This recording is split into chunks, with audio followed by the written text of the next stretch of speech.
Oi, turma! Eu sou a professora Valéria Fazan e esse é o nosso projeto Anatomia em 5 minutos. Hoje nós vamos falar então a respeito da coluna vertebral. Nós temos aqui uma coluna vertebral de um indivíduo adulto, é uma coluna vertebral humana, e vocês estão percebendo, essa é a vista anterior da coluna. Aqui vocês estão vendo uma vista posterior da coluna e aqui uma visão lateral.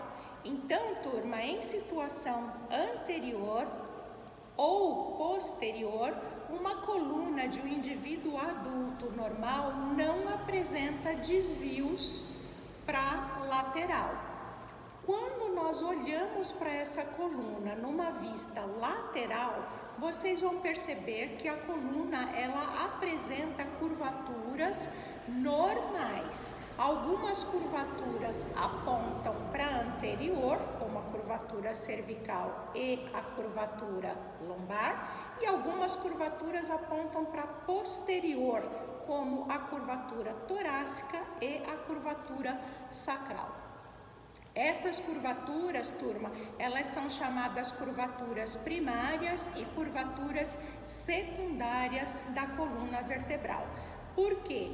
Porque a curvatura ou as regiões que têm curvatura chamada primária, elas mantêm a curvatura original do desenvolvimento embrionário da nossa coluna.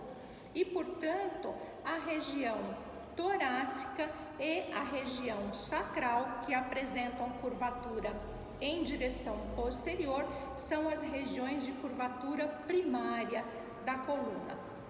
Conforme a gente vai se desenvolvendo e vai tensionando a nossa coluna vertebral com a utilização da musculatura que atua sobre essa coluna, nós vamos desenvolvendo as chamadas curvaturas secundárias da coluna, que se localizam em região cervical e também em região lombar. E essas curvaturas então apontam para frente, para anterior.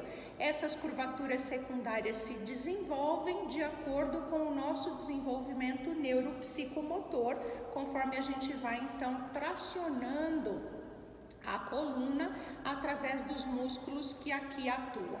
Nessa coluna vertebral, vocês vão olhar em região ou em situação anterior a presença dos corpos vertebrais e apontando para as laterais a presença já dos processos transversos. Em situação posterior, o que vai chamar bastante atenção da gente é a colocação ou a disposição dos processos espinhosos, que são esses processos únicos e que apontam para posterior. Em situação lateral, turma, eu vou aproximar aqui, vocês vão perceber que a sobreposição das vértebras vai formando em situação lateral os chamados forames intervertebrais, e por esses forames intervertebrais é que nós vamos encontrar a saída dos nervos espinais que saem a partir da medula espinal, que está colocada no interior do canal vertebral, aonde nós temos aqui, representando a medula espinal, essa barra de ferro, que foi então posicionada no interior do canal vertebral, localização da medula espinal. Dessa forma, turma, nós vimos então generalidades da coluna vertebral e nos encontramos numa próxima conversa. Até mais!